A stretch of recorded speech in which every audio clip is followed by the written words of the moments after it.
And thank you everybody for being here. My name is Mitchell Feldman. I'm an assistant professor with the University of California, Davis.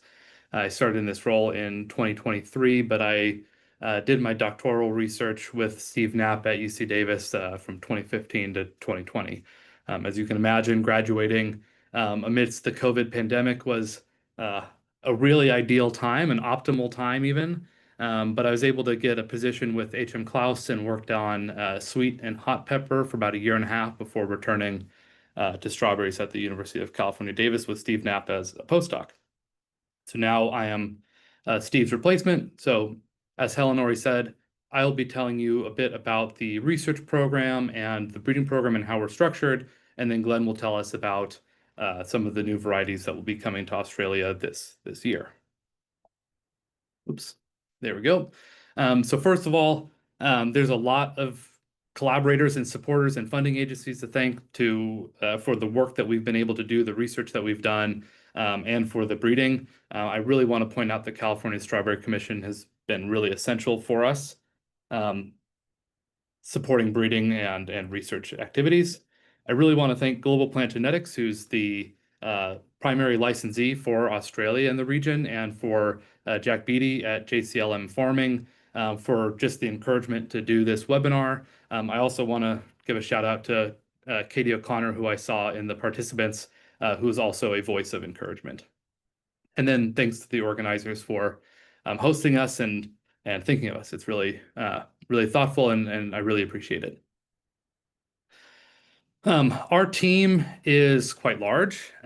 We range from high schoolers, undergraduates, graduate students, postdocs, staff scientists, people who have 45 years in research like Steve and 30 plus years in breeding directorship like Glenn at his time with Pioneer, all under the same roof.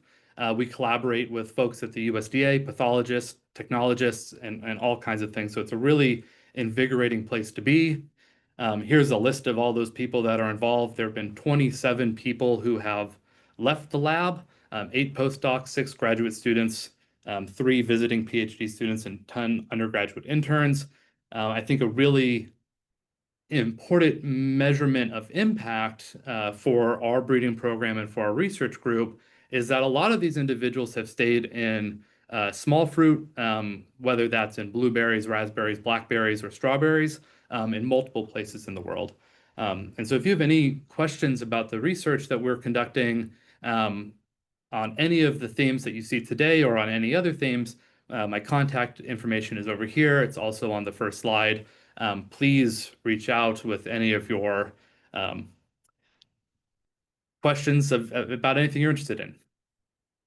I also teach at the undergraduate level, so this is a class of 45 to 60 students, and at the graduate level, this is a class of 10 to 15 students. One of the important things here is there is a surprising lack of knowledge about strawberry breeding, the strawberry industry at UC Davis. And so these are all opportunities to excite young people, excite early career professionals in the field of crop improvement, crop genetics, agriculture, IPM, and all these kinds of things to sort of help improve the future. I also teach at the professional level with the Plant Breeding Academy. We've had a couple folks that are part of this from Australia.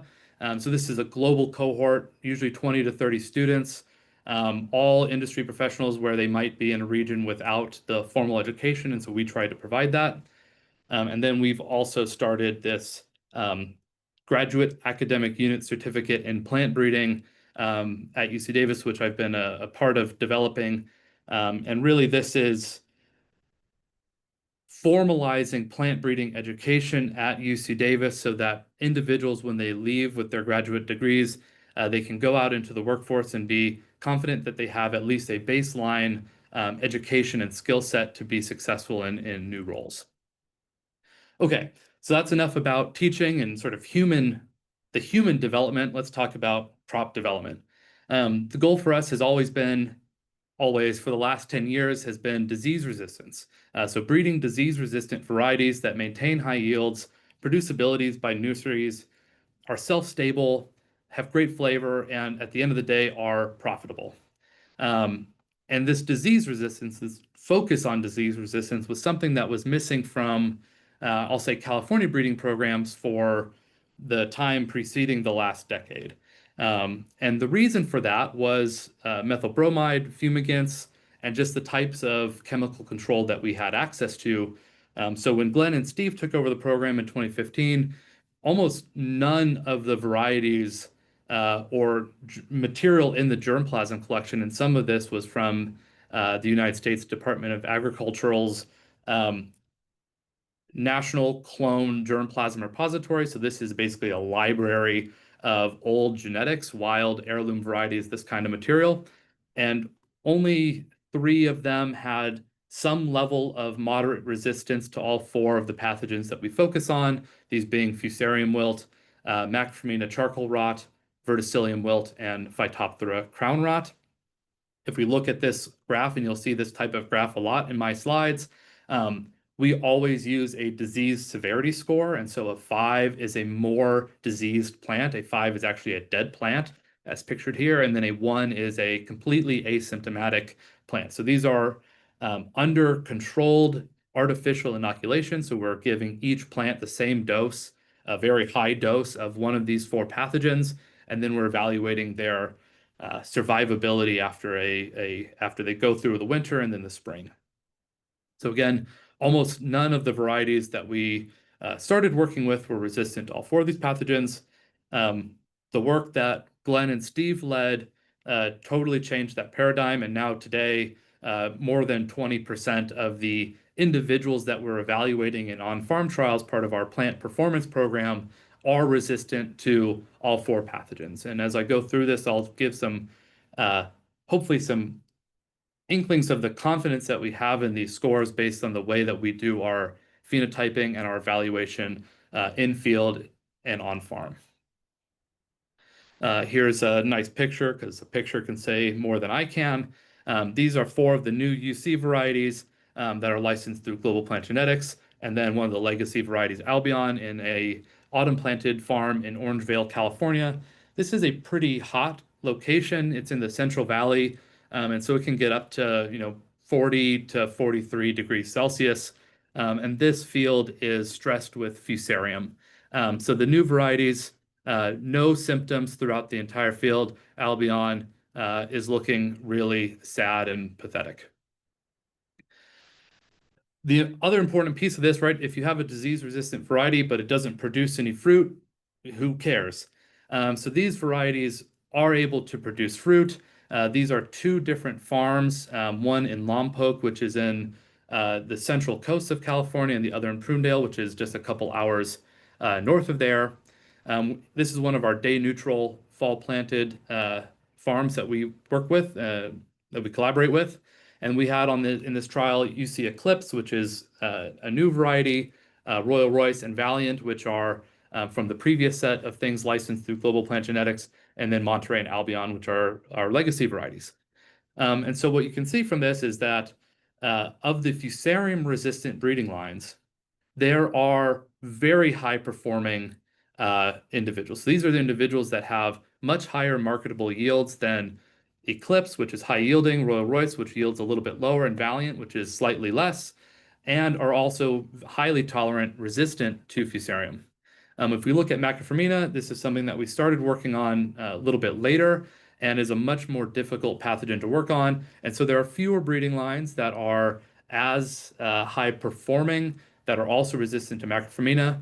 And then as we look in the last column, these are resistant to Phytophthora, Verticillium, Macromina, and Phytophthora, and that's the gray lines. And so there's a couple in here that have these really nice yield trajectories, a couple that peter off, and so this type of yield curve is not very attractive for the day neutral segment where we really want to have sustained yield throughout the summer and into the fall. If that's all you get from my section of this talk, that's good enough for me. But I will give you a bit of a background about UC Davis in general, the breeding program, and sort of where we're doing things. So UC Davis is a land-grant university, which means our charge is to improve the agricultural outcomes of the growers and producers and stakeholders in our state. We are the number one school for plant sciences research in the US and the number two in the world. And we are the number five um, ranked doctoral program in plant science in the United States. So if you have family, friends, or collaborators or colleagues who are interested in doing doctoral research in plant sciences broadly, think about sending them to us. We're a great school for that. The strawberry breeding program was founded in 1924. The dates, depending on where you look and what that person was eating that day, changes a little bit. But it started in 1924 at UC Berkeley, which is another school in the UC system. And in 1928, a large portion of genetics was donated by Albert Eder. Albert was a horticulturalist in the same cohort as Luther Burbank and some of these very renowned U.S. horticulturalists of the era. At the time, Earl Goldsmith and Howard Thomas were the director and breeders.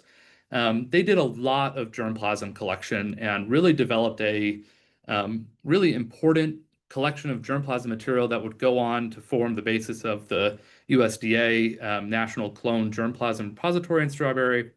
Um, they stepped down in the early 1930s, started an organization called the California Strawberry Institute, which was later purchased or merged to become the Driscoll's strawberry breeding program. So while we were putting together um, the pedigree for UC Davis strawberry breeding, going back to its inception, the really early pedigrees, the really early family records were in Phil Stewart's office in Santa Cruz in Driscoll's. The program was abandoned during World War II. In the early 1950s, it moved to UC Davis and became under the directorship of Roy Springhurst, who had a career spanning almost 4 full decades. So he did a lot of really excellent work and was very prescient. And as I'll show, some of the work that he did really established what we'll call a green revolution in strawberry that is nearly equivalent in importance and scale as the Green Revolution was in wheat. Of course, it's in strawberry and not wheat, so it just didn't have the same um, impact on the zeitgeist. Roy Springhurst retired in 1992, and Doug Shaw took over the directorship with Kirk Larson in 1990 to 2014. They retired from UC Davis in 2014, and Steve Knapp and Glenn Cole started in 2015. Steve retired earlier this year, and I'll let Glenn speak to his future endeavors when he's speaking later. I've replaced Steve as the director, and with the two of their support, we hired Allison Krill, who will be replacing Glenn as field manager. So this is that picture zoomed in. The red points are varieties released by UC Davis by their birth year, and then green and blue are both USDA. So there has been a lot of varieties released through USDA programs. These are public programs, and a ton of varieties released by UC Davis. So more than half of the varieties released over the last 100 years have been from UC Davis. World War II is this blue band. And then these are the approximate years of Norman Borlaugh's Green Revolution in wheat. 1954 was the year that perpetual flowering was introgressed into the UC Davis strawberry breeding program. It wasn't the year that the first day neutral varieties were released. That wouldn't come until 1975. But this was also approximately the time that the favorable alleles for fruit firmness were also introgressed. So Roy Springhurst introduced favorable alleles for both perpetual flowering or day neutrality and firmness, enabling year-round and long shelf life varieties, long shipping distance, basically. California does it all, and thus we get to do it all. From low elevation nursery propagation to high elevation nursery propagation. So these are farms that accumulate different amounts of chill depending on when you're digging plants out of the ground.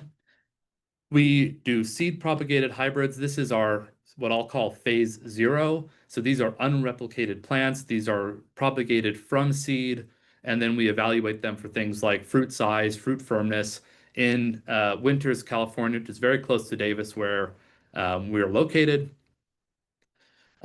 We do small plot trials with grower collaborators in Ventura, Santa Maria, Watsonville, and Salinas, as well as in Baja California and central Mexico. We do larger plot testing with grower collaborators also in those same districts before we get into sort of the commercial testing and the commercial propagation of these varieties, which really comes at the hands of our licensed nurseries that we partner with. And this has enabled, again, year-round mass production of UC Davis varieties, both in the short day and day neutral market segments, and also what I'm calling here the summer plant market segment. So this modern LSL, long shelf life, summer plant cultivars. These are your extreme day neutrals. So these are day neutral plants. They are insensitive to photoperiod, but they come out of the freezer really well. So the process looks like you dig plants out of the ground when it's still kind of warm. You put them in a freezer. Those plants sit in the freezer for months before they're planted in the open field. So those plants have to be able to withstand um, those freezing temperatures and still be able to flower and perform and have high quality plant establishment. So that I think, in my opinion, is the greatest difference between your extreme day neutral and your day neutral. And I'll let Glenn share his opinion later when we get there. Traits that we're interested in broadly, marketable yield, right? We want marketable yield at the right time so that growers can be profitable.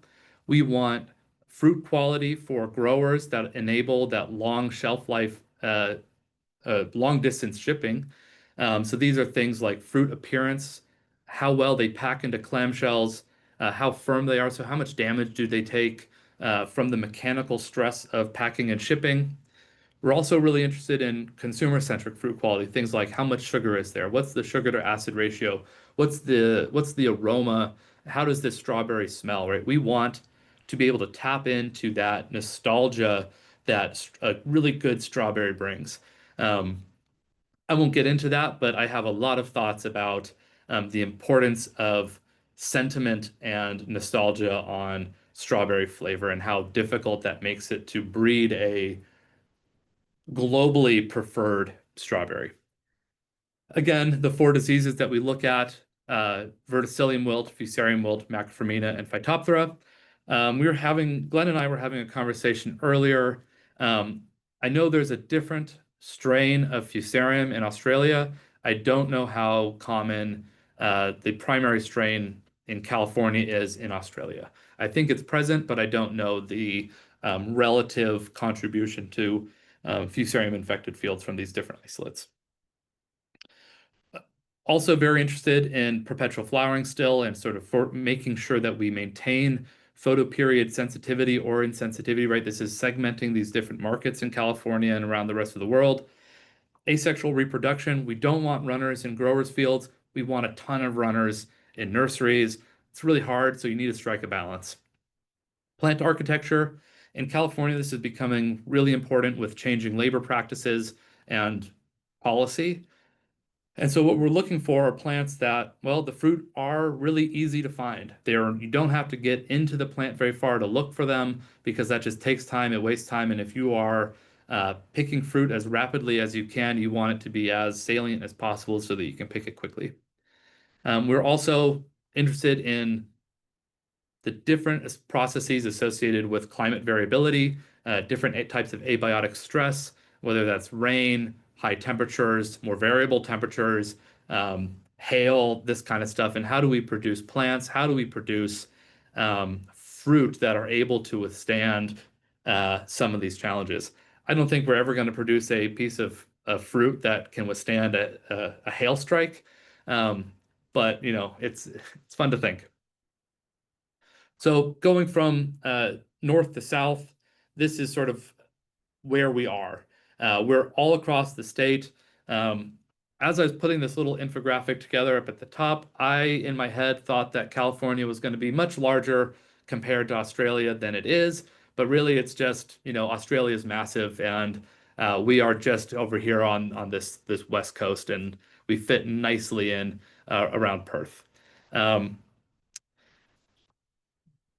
That's an assumption that I regret. And so we going from, again from north to south, we have our high elevation nurseries where we do a lot of our plant production. These plants go to 4, 6, and 7 for our on-farm trials with our grower collaborators. Davis is where we do almost all of our hybridization, wet lab, data analysis, informatics, and also where we do our disease screening and evaluations. And then in winters, this looks like it's much further, but it's really only 10 to 15 miles away. This is where we do our seedlings, so our phase 0 testing, and also have our low elevation foundation nursery. 5 is where we have low elevation nurseries. So this is plant material that will come back up to high elevation, and also these materials will be dug for that freezer into summer plant process. In total, we do 3 short day trials in Oxnard, Santa Maria, and Baja California, and 3 day neutral trials in Salinas and 2 in Santa Maria. We're breeding for 3 different product segments in California and generally around the world. These are short day varieties, fall planted or autumn planted short day varieties, autumn planted day neutral varieties, and then that spring, summer planted, summer into fall production, summer plant variety. And again, these are those extreme day neutrals. With the short days, we are targeting early and total marketable yield, and then the rest is pretty standard. We want high shelf life, beautiful appearance, uniform appearance, great disease resistance across the board, not just for one disease, but for multiple diseases. And we want these fruit to taste really good. For the autumn planted day neutral varieties, total marketable yield becomes a thing because, again, we really want that sustained production coming on after the short days. If you drive them too close together, you start to drive competition between the different districts, which is not ideal. And then again, we really appearance, disease resistance, and flavor are on the top of our mind. The summer plant varieties, again, we want that tolerance to Frigo plants. And again, the Frigo plant is the freezer plant. And then we want total marketable yield. Depending on the grower, they may want more fruit or may want varieties that have sustained production into December, January. Other growers are happy to get high yields early and then break even and then be done earlier. So it depends really on the program of the grower, what varieties may or may not work. Our breeding program is, I think, very standard as it comes to traditional breeding programs. We make between 100 and 300 crosses every year. So these are biparental populations. These are full sib populations like myself and my sister. We germinate 20,000 seeds.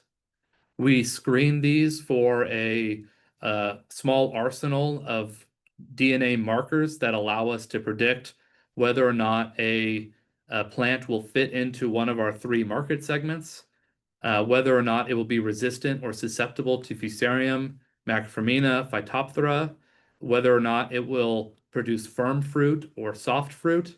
And we take that information and we throw away 50% of them. And then the other 10,000 we plant in the open field and we look at when do they start yielding flowers, when do they start yielding fruit, how big are those fruit, how firm are those fruit. For those fruit that are large or those plants that produce large firm fruit, do they taste okay? Do they taste good? Do they taste really good?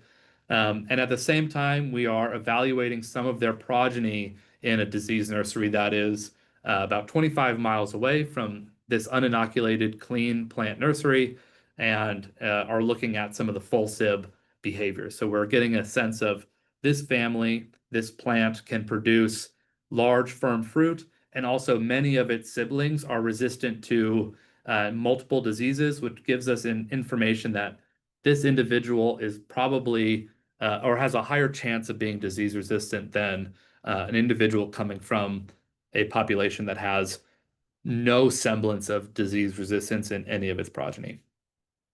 From there, we go to 200 to 300 clonally propagated hybrids. So we are really funneling down here very aggressively. And of that, maybe 1 or 2 plants will become a product after 4 or 5 or 6 years of on-farm testing.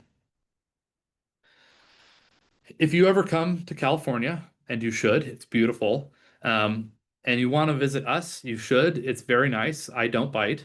Um, you will be hosted at Robbins Hall on the main center campus of UC Davis. This is where most of our scientists' office are, and also where we have wet lab and dry lab for DNA processing, tissue processing, fruit quality sample processing, and this kind of stuff. So we're doing a lot of sort of the behind the scenes work in this building right here. We maintain 6 greenhouses. 4 of these are at biosafety level 1, so basically no restriction on entry. You have to be trained in heat and heat tolerance and this kind of training. These are for um, 2 of these are for crossing blocks, and 2 of these are for germplasm maintenance. And then we have 2 BSL2, and these have to maintain total isolation. So these are 2 down here in red that are quite far away from any of our other greenhouses. And this is where we keep gene edited plants and also disease infected plants. So we want to keep those away from everything else so that they don't interfere with any of the breeding processes. Most of this is for the genetics research that we're doing. Wolfskill Experimental Orchard is uh, a legacy of UC Davis. It was a gift. We farmed 12 acres. These are 4 3-acre blocks. 2 of them we use to maintain our foundation germplasm nursery, which is about 700 to 900 items. And 2 of them are for seedling screening. So this is that 10,000 seedling units. Those would be in 1 and 3 typically. And so you can see our irrigation system. It's a fixed pipe system overhead. And then in the seedlings, we do about 54 beds. This has a line of drip, and then we also have the overhead irrigation. Wolfskill also has basic dry lab and wet lab space, or an office space, and then over here in the picture on the back on the right, we have a greenhouse and shade house, and this is where we germinate those 18 to 20,000 plants and conduct the marker-assisted selection.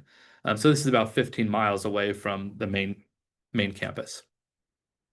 This is also where we learned that if we really evaluate fruit yield, if we really look at fruit count and fruit size here, and we do a really good job of that, we can get very accurate predictions of how these plants are going to perform in Watsonville and Santa Maria. So this is the correlation between unreplicated seedling fruit yield and cloned fruit yield. The last and probably most exciting piece, the one I'm going to spend the most time on, is Armstrong Plant Pathology Farm. And here we farm 3 or 0.3 to 0.5 acres each for Fusarium, Phytophthora, Verticillium, and Macrophromina. And we evaluate more than 2,000 plants, but it's 2,000 genotypes, 2,000 different varieties per year per disease effectively. And this has allowed us to make the type of substantial progress that we have made over the last 10 years. So this dash black line is when Glenn and Steve took over the program and really started pushing for this. And you can see just in the 100 years, or I guess this is just 30 years, in the 30 years previously, there was no progress for Macrophromina, very little for Fusarium in green, and then Verticillium and Phytophthora in blue and gold. These have been sort of the slowest progress for us, but we've made really astronomical gains for Verticillium, for Fusarium and Macrophromina. This is that same picture of Eclipse with Mojo and Finn. All 3 are extreme day neutral varieties. This is in a field in Santa Maria, California that is infected with Fusarium. This is that same farm again from earlier in Orangevale with Albion, and then Eclipse, Golden Gate, Keystone, and Monarch. Eclipse is here. You can tell it's a bigger plant. Golden Gate is a little bit smaller plant. Really nice looking fruit. Really, it's easy to pick, I would say. Keystone is over here, again, a larger day neutral plant, and then Monarch is over here. So of the 5 that are becoming available in 2025, Surfline is the only one that is not shown. I love this slide because it demonstrates really how we think about disease resistance and disease susceptibility. Plants have to be damn near perfect for us to call them resistant, and that's the way we like it. If you start to see symptoms on a plant, like you do with a score of 2, 3, 4, and 5, these are really susceptible varieties, but they're just early in the progression of the disease. And so if you have 2s at the end of your season, you probably had really good yield. You definitely don't want fives early in your season because you're not going to have any fruit yield. So we try to think about all of the diseases in this way, on the spectrum of are they resistant? Are they asymptomatic? They're showing no symptoms of disease, or are they showing some moderate symptoms, or are they completely dead? And again, projecting this onto some of the yield data that we've produced in the last couple of years, um, when you put your focus on it, gain happens, progress happens, and you can produce varieties that are high yielding, that have good sized fruit, that have tasty fruit, that are also resistant to multiple diseases. It's difficult. You have to apply resources to it, but in doing that, you can make great things happen. And so we're excited because in California, we're looking at evaluating and handing off.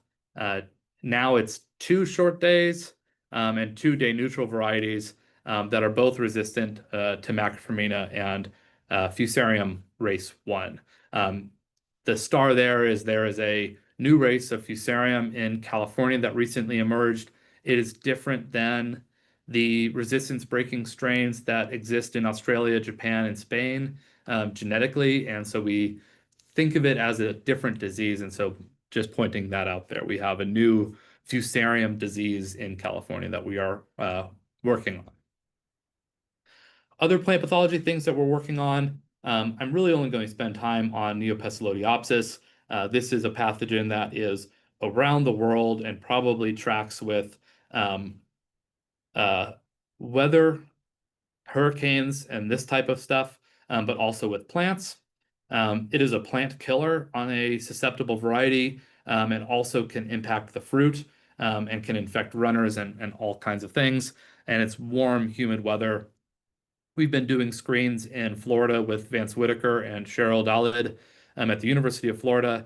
And what we've learned is um, of the varieties that are most resistant to this pathogen, the majority of them come from UC Davis. And of the last 12 varieties that have been released, 7 of them are resistant or at least moderately resistant to this pathogen. So that's something that we're very excited about and moving forward on, um, and hopefully getting some of these varieties into the hands of the people that might be affected most by these pathogens. Plan for performance, not going to spend too much time. We've already discussed it a little bit. We conduct about 10 on-farm trials with a network of grower collaborators under commercial conditions. So the fruit that we're looking at for fruit quality are picked under commercial conditions. These are the day neutral trials, short day trials, and summer plant trials in Santa Maria, Ventura, Oxnard, and Salinas, Watsonville. This is a yield curve for Eclipse, and so this is measured over 6 years on multiple different farms. And on average, we've seen a 38% increase over Portola, which is one of the most common summer plant varieties. Um, this is a picture of Eclipse on the left here and Portola on the right from um, July 29th, so just a couple days ago. And you can see that Eclipse has a ton of flowers, and there are far fewer on Eclipse. This is a conventional farm in Santa Maria, and this is an organic farm. It was planted maybe a couple weeks earlier in the same district the next day, and you can see this farmer is already on his 4th pick. So this is a variety that really comes on early relative to Portola and really can clobber in terms of yield. Here are some of the metrics for Golden Gate. So it's substantially earlier than Monterey and has greatly improved firmness and shelf life. So we report things in grams of force, which is a hard metrics to understand. But the point is that the fruit at the time that they are at the maturity that they'd be harvested for Monterey are about 25% more firm than those Monterey fruit are. So they will pack and ship greater distances than those Monterey fruit. Not as far as Royal Royce, but as we'll see in a second, this is also a much more preferable fruit as far as eating enjoyment goes. We also try to score, again, we do all of these different diseases. Fusarium, this is the race 1 call, Macrophormina, verticillium wilt, Phytophthora crown rot, and then race 2 for Fusarium, and then Neopestalotiopsis. And so in general, we are doing equal to or better than the products that are currently on the market for disease resistance, which is not surprising given what I've already told you. Mitchell, we do have a few questions in the chat, and we've got 20 minutes left of the webinar. So just I in am case. almost done. Oh, cool. There was a question from Jack, which varieties were resistant to Neo? And another question from Sam about the first grade fruit. Oh, sorry, the yield data, whether you're basing that on first grade fruit or was it picked in a trial scenario? And just a reminder to everyone that fall means autumn. Yes.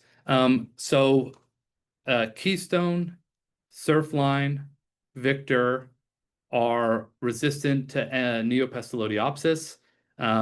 Jack, if you send me an email, I can send you the other list. I'm blanking on some of them. Glenn might also remember. And then these are marketable fruit. So I don't know if the grading system is the same, but these are fruit that commercially would go into clamshells and not to juice or to processing or something like that. So the last piece of this is flavor and preference. We've had about 630 people taste and score some of the new UC varieties and the commercial varieties.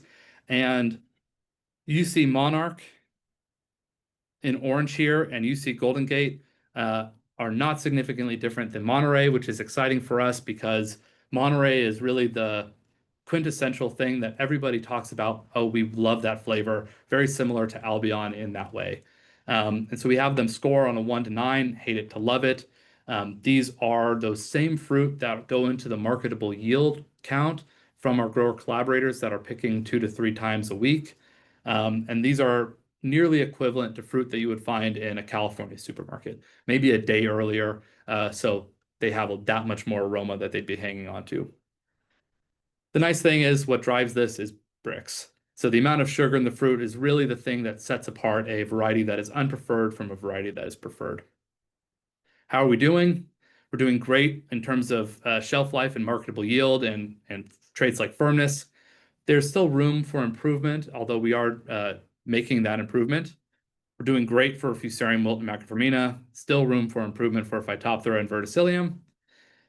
We really have these things nailed down. Plant architecture is improving. The ratio of asexual to sexual reproduction, so fruits to runners, is very good. And we still have to initiate some of these large research projects into abiotic stress and climate change. So I'm happy to take questions. I know I already went over my time a little bit. So I'm sorry, Glenn. There is another question in the chat, and it's something that came up before when we were talking before the webinar a little bit as well. But it says it's mentioned that prediction of performance of varieties in different locations is performed. Which prediction tools are being used? So that particular graph that I showed is just the correlation between measured phenotypes. So we evaluated 560 genotypes in Winters, California, and then evaluated those same 560 genotypes in Salinas, California, and asked what's the correlation between performance in these two conditions. So an unreplicated single plant experiment versus a replicated multi-plant plot experiment. And so as you think about this on a per plant level, the performance is strongly correlated. Okay, excellent. We also use marker-assisted selection. So those are very simple predictions. If you're homozygous for a susceptible allele, you're predicted to be susceptible.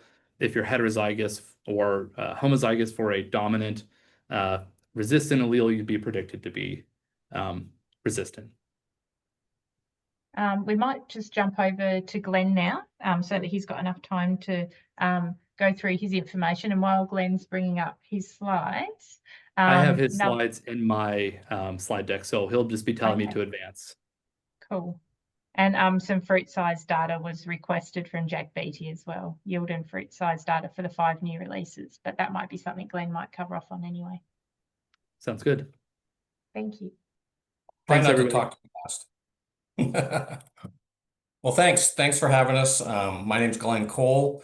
I've been the breeder for the last 10 years, and had a great time working with Steve Knapp and the whole lab. You saw all the people that Mitchell talked about. So all this activity that has resulted in the new varieties is a culmination of all those people. And so it's been a lot of fun. So I won't belabor my history and move straight into talking about the varieties here. We released in 2019, which became available internationally in 2021, two short day varieties, Victor and Warrior, and then the day neutral varieties, Valiant, Royal Royce, and Moxie. And a year later, we came out with what we call our extreme day neutral varieties, Finn and Mojo.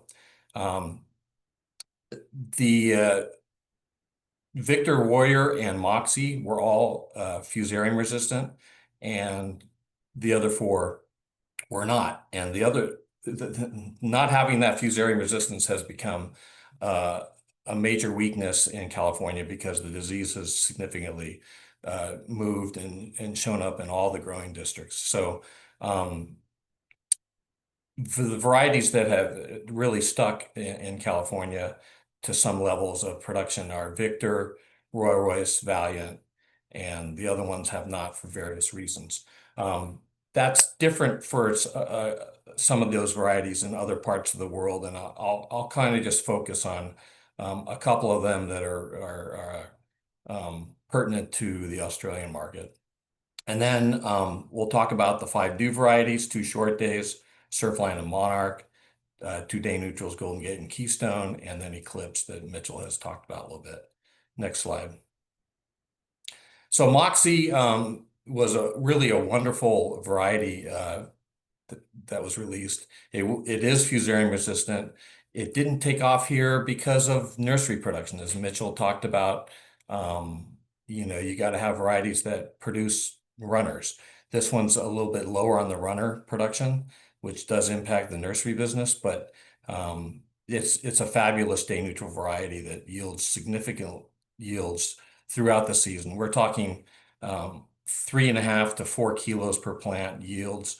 All of our yield data is collected, and we end collecting at the end of August. We know growers have grown this variety a couple months later and added at least another kilo or two. So we're talking about really significant yields. It's a firm variety, and in markets where processing is really important, they're growing this variety because it is so significantly firm. They can harvest it on 10-day cycles and still have firm fruit with really excellent bricks, and it really makes into a nice product for the processing market. For obviously in Australia, I think the bulk of the market is fresh market, but again, here in California, labor's becoming an issue for hand harvest. And so people are going to longer pick cycles instead of just a 3 or 4 day cycle. They're going to longer cycles. And so varieties like this that are firm, it can, acquire more sugar content as it ripens. And it's being looked at. There are certain growers in California that would love to grow it if there was nursery stock. Again, is fusarium resistant and verticillium resistant with a good compact plant and very low stolen production in the berry market. And so reduced cost, efficiency of production is really important. The standard for the day neutral market in California is Monterey. Wonderful product that's been on the market for a while, but produces a lot of runners in the summertime, and it costs $2,000 to $5,000 per acre for growers to trim runners to force flowering. So this product was really pushed for that advantage. Next slide. Just some pictures. I'll go quick. Again, there's a field of Albion in Watsonville, and Moxie is fully resistant to fusarium. There's areas of California that if you don't have fusarium resistance, you're out of luck. Again, beautiful fruit, firm, with a nice compact plant. Next slide. So UCD Victor has grown some legs in California. Initially, it was introduced as a complement to Fronteras. Fronteras is our main short day variety in California. Nice variety. One of its weaknesses, though, is it softens up late in the season. And this particular variety will out-yield Fronteras through the end of the season. It's not as early as Fronteras, and of course, in a market like Oxnard, everybody wants early yield. And so, but the Victor has a firmer fruit and can put the firm fruit into the market late in the season when Fronteras is going to juice or processing. So there's growers in California that have found ways to produce earlier crop with different mulch plastic culture. And so, and one of the big drivers for us when we introduced it was Victor performed very well in organic culture. It doesn't require all the fertilizer inputs that other varieties do. And it's been an advantage for Victor. It also was very more productive in more saltier in growing environments. And so there's areas of the southern growing region where this has fit a spot. And then important to what Jack asked earlier, this is one of the Neopestulatiopsis resistant varieties. It has really taken off in Mexico, where that disease is now becoming a problem. And so that growth in acres is because of the resistance to Neopestulatiopsis. Next slide. A few pictures, again, the dark green plant, nice architecture, fruit expression, and good firm fruit. Next slide. UC Eclipse has really been a wonderful new variety to enter into the summer plant segment that Mitchell talked about, that Frigo market. And again, it's planted in our summertime, would be your January timeframe. And again, it's going to be growing during the hottest part of the seasons to get established. They're very aggressive flowering during the long days. And so it really gets going quickly. And again, this is resistant to Fusarium and moderately resistant to Phytophthora and Verticillium with big fruit. So, one of our big selective criteria is the big fruit through the season. So as there's a lot of data in all these slides, you'll have this presentation. You can look at it more carefully. I'm not going to go over it all, but again, we're looking for fruit size that stays relatively big throughout the season. And there are things that can have big fruit early and then they drop off. And so our selective criteria is to have that as stable of fruit size through time as possible. Next slide. So Eclipse has also found a place in our autumn fall planted acreage, and it's again another significantly high yielder like Moxie, where it will produce 4 kilos per plant easily in that growing segment. Again, the fruit size is good. The disease resistance package is the same. So we're seeing growers looking at it in that segment. It's a crazy yielder, and you'll be impressed when you get a chance to see it. I know we've got a list of the JCLM, Red Jewel, and Tulangi, who are the sub-licensees for Global Plant Genetics. Look at their offerings. I think you're going to find them available here soon with the 2025 release of that material. Next slide. So Eclipse, wonderful looking fruits, more of the orange-red type color. And we've just described this. You can read more in depth about Eclipse in the December 2023 edition of Hort Science for those that want to, become more informed on the variety. The next slide. Golden Gate is one of the two, I'll just call them normal day neutrals. We've released two unique types. Golden Gate is earlier, which is more important in our central Santa Maria growing region.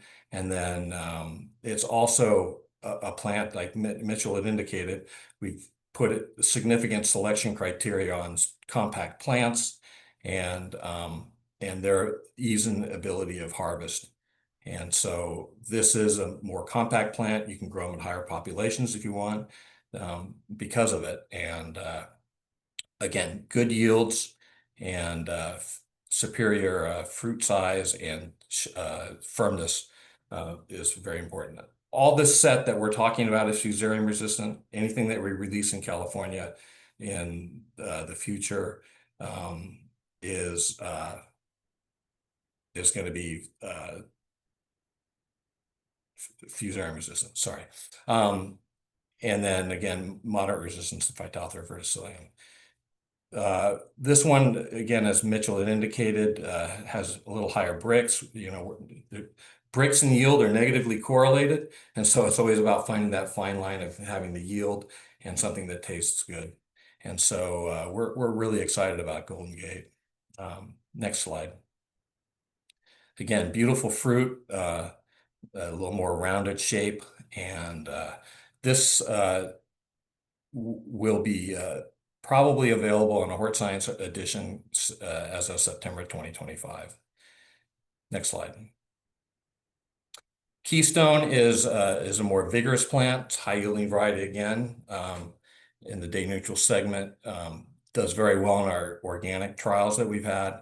Again, firm fruit, a little less firm than Golden Gate, but nice firm fruit. And I think one thing we're seeing with some of these products that perform well in the organic sector is that they also generally tend to require less fertilizer inputs to be able to capture the yields that you might need. And inputs are really more important. So one of the questions I just saw quickly is cumulative marketed yields on these graphs. Those trays are 8-pound trays, and that's how the yield is shown in these graphs. If you look at the tables that we talk about, again, the thousands of trays, but the grams per fruit information is there. And so all of these varieties, will out-yield Monterey. I think in your market, Cabrillo and Monterey are known day neutrals. Cabrillo is a higher yielding than Monterey, but Cabrillo is less yielding than Royal Royce in our growing environment. And so that's how you can relate to these varieties. Next slide. Again, beautiful looking fruit. And this, again, Keystone should be available. You can see the much fuller plant there. And it'll be in the Hort Science Edition 2025. Next slide. Monarch is a short day, and it's, again, another very compact plant with really long trusses. We had it in some mechanical robotic trials where it performed 30 to 40% better than any other variety for harvestability with those robots. It's also then easier to hand pick, and crews always talk about that. So the very firm fruit, and again, another winner in the flavor contests that we've had. And again, moderate resistance to Neopestulatiopsis. We've also grown this this is data shown here is from fall planted with our early dig and lower chill from the plant chill. If you go to the next slide, we're looking at data where Monarch also performs well for us in areas where we dig it later and it gets planted in areas that will grow both short day and day neutrals. And if grown closer to the coast where it's cooler, it can perform equal to or better than Monterey, which is a day neutral in the market. And so there are growers that are very interested in it because they like the compact plant. They like the flavor. And so we'll have growers looking at it in that segment. Next slide.